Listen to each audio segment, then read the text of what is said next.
So today I would like to talk about healing,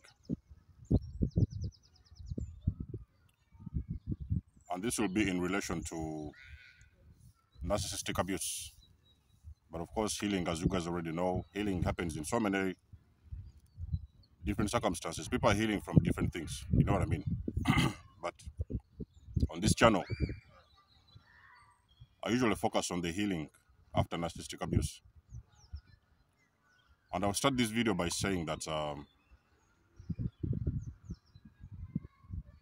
I appreciate all of you guys who have always been with me all these last 3 years plus.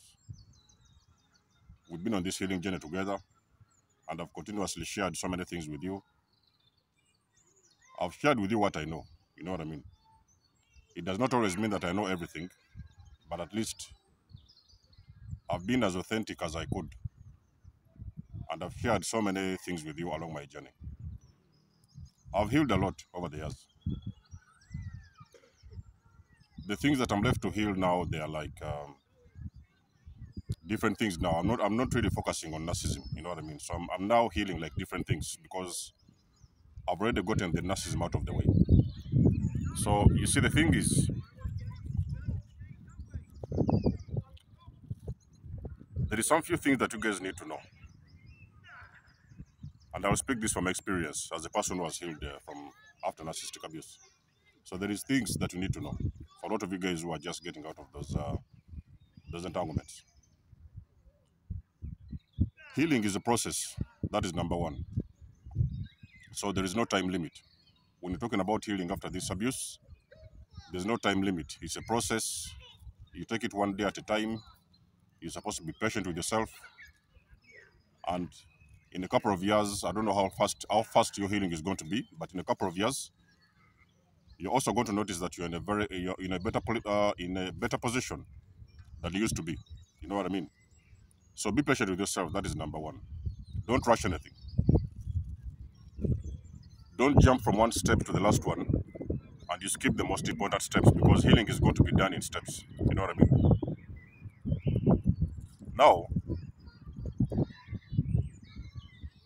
I'll share with you what has helped me as well along my journey on this journey of healing after narcissistic abuse. The very first thing, as a person that is trying to heal, the very first thing you're going to understand is asking yourself the most important question per se. And the question is, have you learned your lesson? Ladies and gentlemen, I did not start healing until I answered myself that question. It was a very, very important question. You know what I mean? I'm trying to get this camera out of the wind. The question is, have you learned your lesson? Very important. The reason why you need to ask yourself that question is because if you have not learned the lesson, then there is no way your healing is going to happen. Because you see, the thing is, when you learn the lesson, now you're able to go to the next step of healing. You know what I mean? So you're able to go to the next step of recovery. Because lessons are there to teach us very important things. There are some people who come into our lives, and they're meant to teach us very, very important lessons in life. And I've always emphasized on this channel that if you have not learned those lessons, you are not able to go to the next level. So the question you're going to ask yourself as an individual, have you learned your lesson? And if the answer is yes, you have learned your lesson, the next question is going to be, what is the lesson that you've learned about that situationship, wherever you've been? Question number one, have you learned your lesson? And question number two, what lesson exactly have you learned? If there is a lesson that you've learned, what lesson have you learned? Along my journey, the lesson that I learned during this process was self-love. You know what I mean? In that moment, it was very important to understand that I had to do everything to add more value into my life and to love myself more. It was very, very important.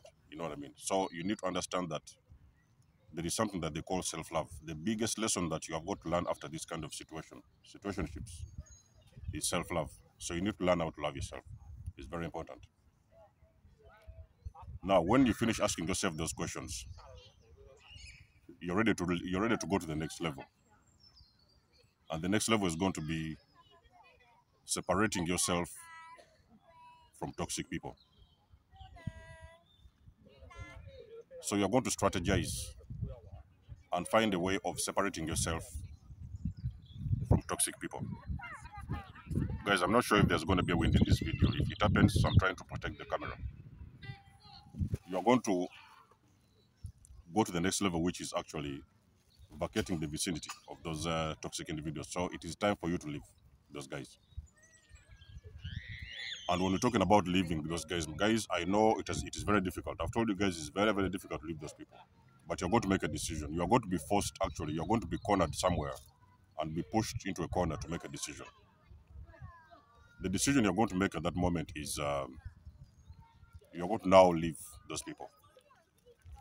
And we're not talking about leaving them and then, of course, you're going to wait a month later and you're going to go back to them. So you're leaving these individuals permanently. It's one of the actually the biggest decision you're going to take, ever take in your life. So you may sometime have to leave parents behind. Could be wife, husband, something like that. So you're now going to make that decision to leave those people. And this decision you're making at that moment is permanent. So there's no coming back. There's no turning back.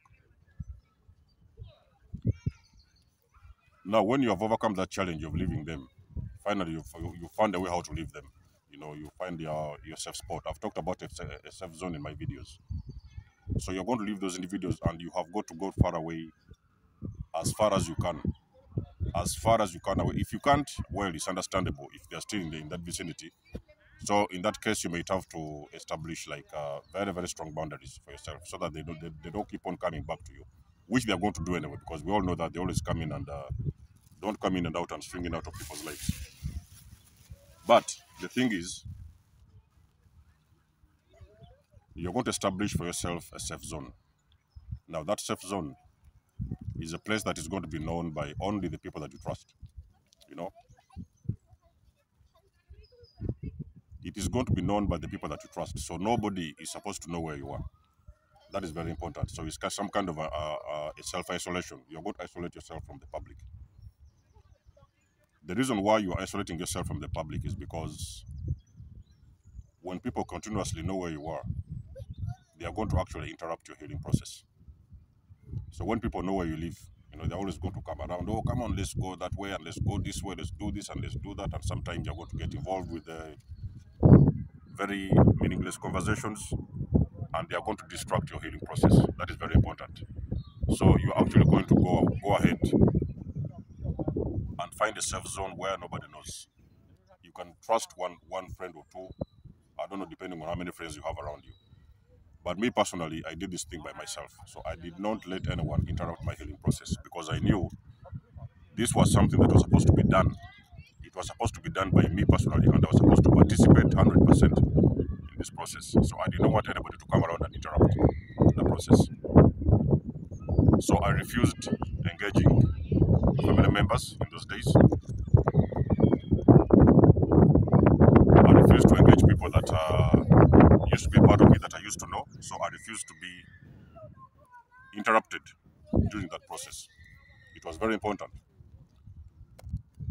Now, when you're in that safe zone, the other thing that you're going to do, if you have established that safe zone, you're now going to start to recall the events that led you to where you are. This one is very important, guys. I want you to listen to this one very, very closely. You are now going to establish and recall the events that brought you to where you are. What do I mean by this is that you are going to go back and look into your life, look into your life, look into your life, look into your past, your history. Start from your parents, start from your families, start from your schools, brothers, sisters, relationships, past relationships, and then start to understand, because there is most likely something that you didn't notice. You had not noticed all along during your life. You had not seen this before. Now try to focus on that and see, is there something that you have been doing probably unconsciously and it has been leading you into those kind of situations? Very, very important. This one is very important, guys. Listen to this. As you're recalling these past events and situations, you're going to try to understand, is there something that you did wrong that actually kept on putting you in some kind of situations that you did not like? Could it have been self-esteem? Could it have been codependency situations? Did you have a problem with your parents? Were you always being beaten down? Were you codependent?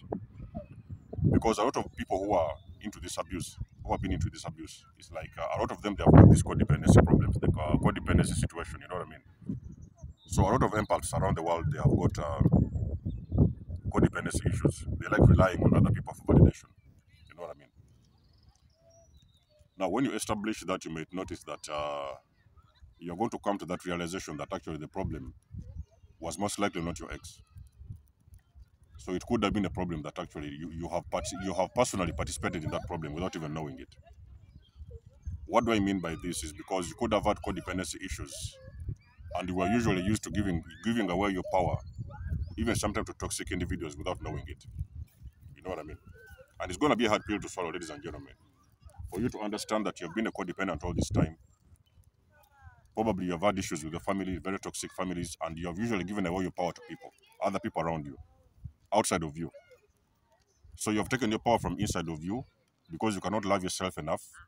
You have not been trained and taught how to love yourself. So you have been usually in this kind of cycle, giving away your power to so many individuals around you. And that is the reason how, that is exactly the same moment, the same time that particular narcissist came into your life, because you have been used to giving away your power to people outside of you.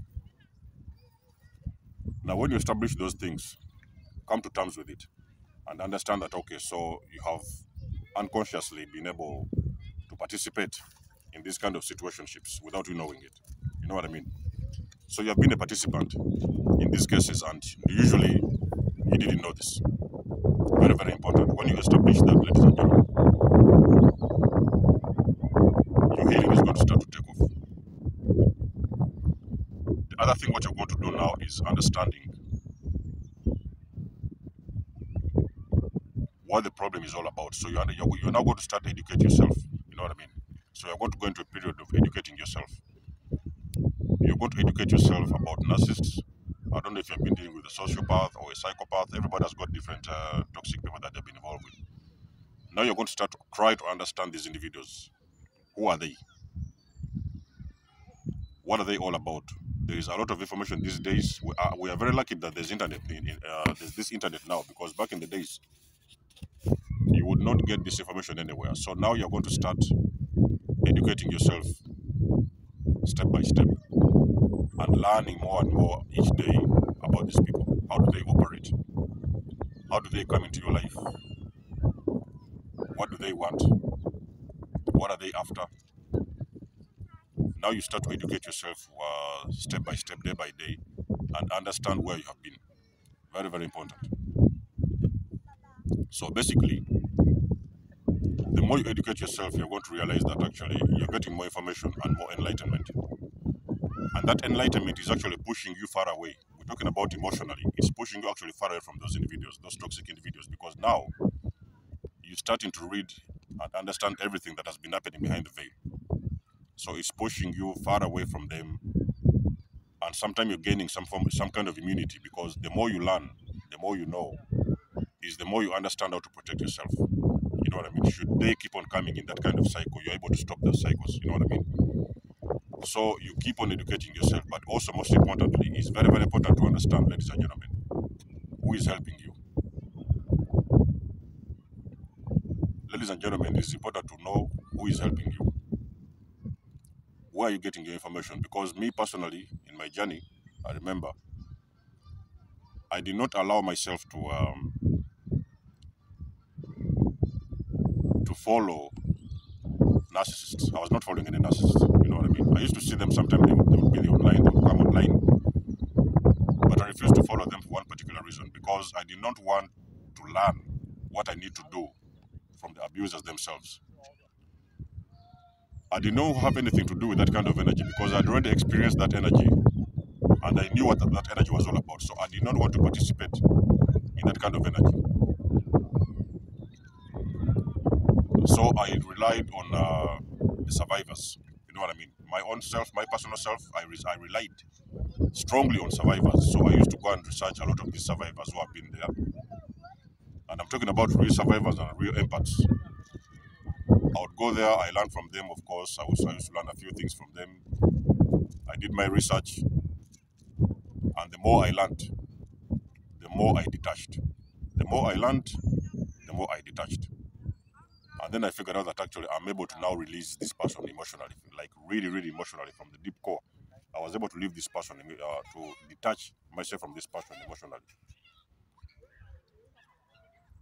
So this whole thing was like some kind of a process. It did not happen in one day. Again, I've told you guys, it did not happen in one day. So along your journey as well, you might come to that realization that you might actually want to talk about it. It's going to come to that point whereby you feel, okay, you have educated yourself enough. Now you know what is going on compared to your situation, what you've gone through over the years. And now you're going to start getting that courage to talk about it. Because as well, one of the things I realized as a person, the more I kept on talking about these things, in those days of my healing journey in the beginning, some people used to think I was stupid. Some people didn't understand what I was doing. So there's a lot of these family members, they thought I was crazy because I would come around and talk about things that they've never had. You know what I mean? So you also need to understand that there are some people who are going to laugh at your healing journey. You know what I mean? You may decide to come around and start talking about some things, and some of these things are very sensitive. Not only are they sensitive, but sometimes there is people who don't understand these things on a very deep level. You know what I mean? So sometimes you're going to see people trying to think that you're crazy. The only reason why people think that you're crazy is because you're standing up for yourself. You know what I mean? And you start to take back your power, and you're speaking authentically. You're speaking the truth. When I started this channel and my journey, I made it clear that it's the channel of truth. I still say it until this minute. I decided I was going to speak my truth, and nobody was going to stop me. It did not matter who they were. You know what I mean? For me to be able to heal, ladies and gentlemen, just to illustrate to you the pain that is involved with healing, I had to cut family members out of my life. The healing journey was very serious that I had to even sometimes to cut out family members because I noticed actually some of them, not all of them, but some of them actually were the problem. So I had to cut them out of my life because I knew they were going to keep on coming around and interrupting my healing process, and I did not like that. So I cut them out. You know what I mean? So those are the things, guys, you're supposed to do if a person is healing. You know what I mean? But again, we have to remember that there are some people who don't know how to heal. You know, so there are some people who cannot heal themselves. You know, they don't know how to do it by themselves because it's very intense. The healing process is very intense. So if you feel that it's too much for you, ladies and gentlemen, find a therapist next door, somebody that you know you can trust. And I'm talking about trust. Trust is a very big thing because some of them, even sometimes, they're the problem. So find somebody you can trust in the neighborhood, at the corner of the street, somewhere in your city, in your town. Go and talk about your problems, and maybe they have another way they can help you to understand your problem better and to heal better. You know what I mean? So find a therapist you can trust. I'm only saying this for the people that cannot heal by themselves. Because me, I've told you already that I've done this by myself. I did not get any help from anyone. I've done this healing process by myself, and I've gotten somewhere with it. You know what I mean? So when you're talking about abuse, ladies and gentlemen, it's very intense. I do not know anything on this universe that is as intense as being abused by the narcissist. I've not seen that. It's very intensive, ladies and gentlemen. Allow the healing to happen, because the healing has got to happen. Healing has got to be done for you to be able to come out on the other side as a thriver, a survivor and a thriver of abuse. You have got to heal. The work has got to be done, ladies and gentlemen. But there are steps to this and there's levels to this. You know what I mean? When you know the levels and the things to do, you're going to heal faster. But most importantly, something that even I should have mentioned in the beginning of this video is for you to remember that the battle you've been fighting is spiritual. You know what I mean? The battle that you have been fighting, the abuse, the torture, the manipulation, everything you've been going through is a spiritual battle. These particular individuals, they have been sent your way to destroy you. That's the only thing they came to do in your life, to destroy you. So you've been fighting a spiritual battle without you knowing it. They have gotten you involved and hooked up in a spiritual battle without you knowing it. So you need to understand this whole thing is demonic. When you understand that, ladies and gentlemen, that you've been fighting a spiritual battle, you're going to go to a healing. You're going to heal at a pace that you've never seen before. You are going to heal at a pace you have never seen before. When I knew what I was dealing with, ladies and gentlemen, that I knew these were demons sent to destroy me, because I'd already seen the effects of being around a narcissist. That is when I started taking back my power. And I cut off everybody that I knew was toxic, and I started healing. So this is a job. You're going to make it a priority. Healing is going to be your priority, and you're going to heal, ladies and gentlemen. If we have done that, you can do it as well. So until then, you guys already know that I always love and appreciate your support. If a person is out there struggling with this process, you may want to book a session with me as well. We can go through this step by step. And until then, I'll catch you guys in my next one. There's a more signing out. Much love and blessings. Peace.